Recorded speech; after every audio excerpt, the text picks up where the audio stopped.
मैसूर के राजघराने में ठीक वैसा ही राज्याभिषेक हुआ जैसा कहानियां आप इतिहास की किताबों में जिस तरीके की कहानियां पढ़ते आए होंगे। तो आज जरा देखिए। साल 1974। ये तस्वीर मैसूर राजघराने में हुए राज्याभिषेक की है। एक राजकुमार के राजा बनने का समारोह तब सिर्फ इन तस्वीरों के जरिए ही सामने आया करता था। साल 2015। लेकिन एबीपी न्यूज पहली बार आपको दिखा रहा है एक राजकुमार के राजा बनने का यह वीडियो, उसी मैसूर राजघराने के 27वें राजा की ताजपोशी का वीडियो। इस वीडियो में दर्ज है मैसूर राजघराने की वो परंपराएं जिन्हें गुजरकर राजघराने के राजकुमार सिंहासन के हकदार बनते थे।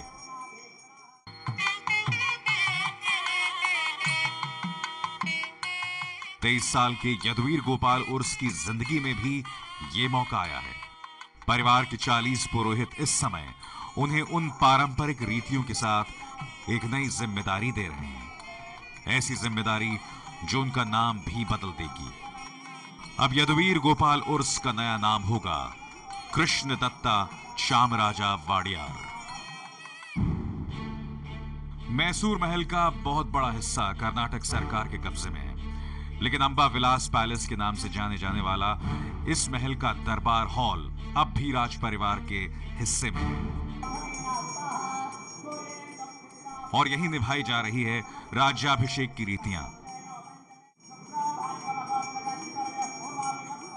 समारोह की शुरुआत महल में मौजूद गणपति और 16 मंदिरों में अलग अलग पूजाओं से हुई।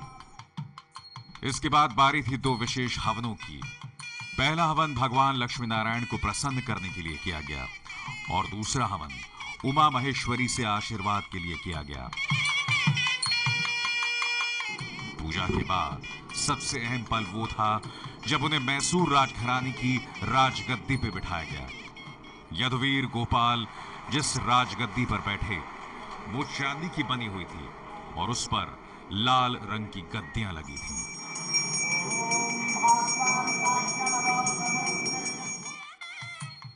यदुवीर राजगद्दी के पास अपनी मां प्रमोद देवी वाडियार के साथ राजगद्दी तक पहुंचे। परंपरा के मुताबिक राजगद्दी तक पहुंचते ही पंडितों ने मंत्रोच्चार के साथ उनका स्वागत किया।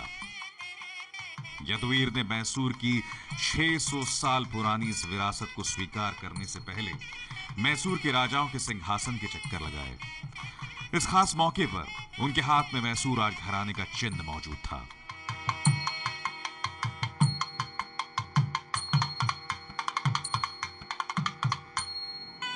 देखिए 10:38 का वो शुभ मुहूर्त आते ही यदुवीर ने सिंहासन की ओर कदम बढ़ाया और शुरू हो गया राज्याभिषेक।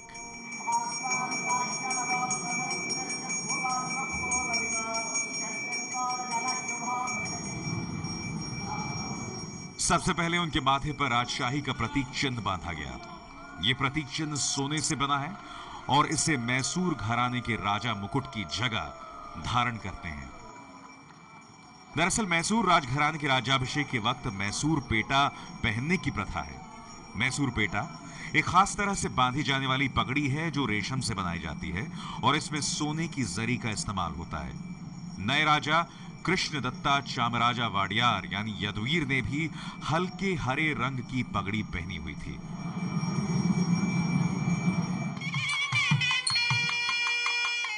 राज्याभिषेक के पूजन के साथ साथ उन्हें आशीर्वाद देने के लिए परिवार के लोग भी उनके सामने आ रहे थे।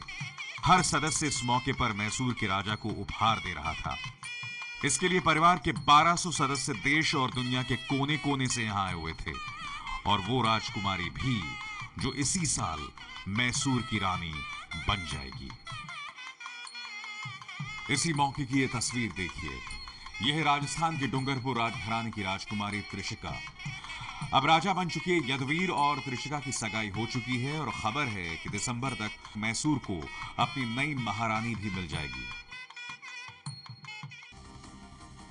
तो मैसूर के नए राजा बन चुके यदुवीर को मॉडर्न राजा आखिर क्यों कहा जा रहा है? वजह यह कि वो अमेरिका में पढ़ाई कर रहे हैं, उम्र महज उनकी 23 साल है और सबसे बड़ी बात यह है कि इस साल की शुरुआत तक उन्हें खुद ये नहीं पता था कि एक दिन वो राजा बनने वाले हैं। आखिरकार कैसे लगा यदुवीर का जैकपॉट, आप देखिए इस रिपोर्ट में।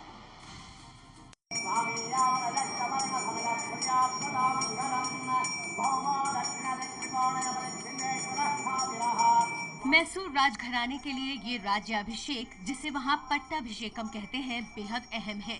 इसकी अहमियत इसीलिए और भी ज्यादा है क्योंकि अगर यदुवीर गोपाल उर्स को महारानी प्रमोद देवी ने गोद न लिया होता तो राजघराने को न तो नया राजा मिलता और न ही राजवंश आगे बढ़ पाता।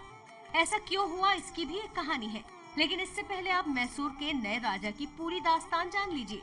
देखिए ये दो तस्वीरें, एक आज के राज्याभिषेक के वक्त मैसूर के राजा कृष्णदत्ता चामराजा वाडियार बन चुके यदुवीर के साथ दिख रही उनकी वो नई माँ है, यानी महारानी प्रमोद देवी, और दूसरी तस्वीर में है यदुवीर को जन्म देने वाली माँ त्रिपुर सुंदरी देवी।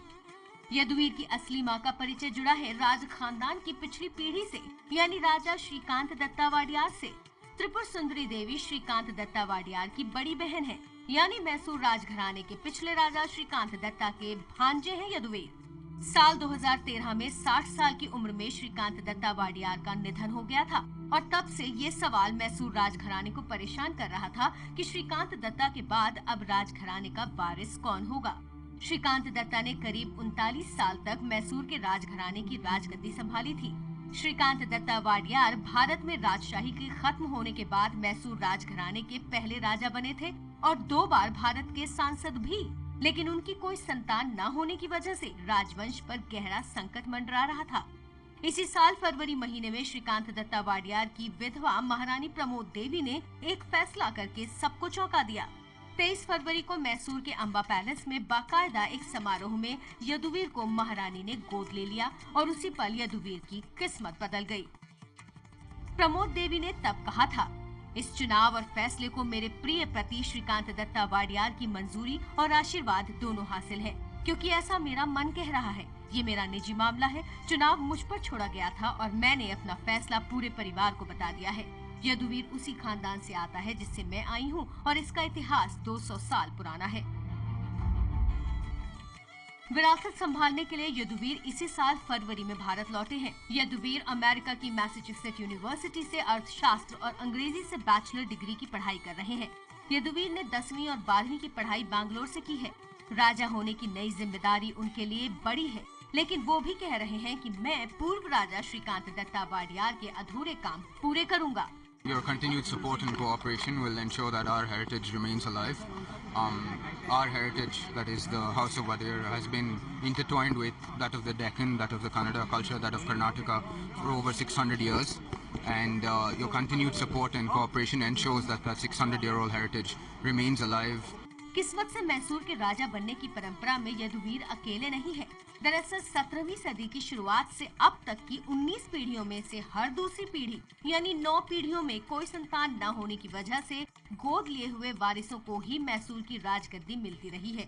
इसके पीछे एक ऐसी कहानी है जो तर्क से परे है, लेकिन मैसूर राज परिवार इस पर यकीन करता है। ये मूर्ति मैसूर राजमहल का एक अहम हिस्सा है और इसे देवी की तरह ही पूजा जाता है। लेकिन ये किसी देवी की मूर्ति नहीं है, बल्कि एक विधवा रानी की मूर्ति है जिसने मैसूर घराने को निसंतान होने का शाप दिया था। कहते हैं 400 साल बाद भी इसी वजह से हर दूसरी पीढ़ी निसंतान ही होती रही। लेकिन अब वाडियार घराने को नया वारिस, नया राजा मिल चुका है।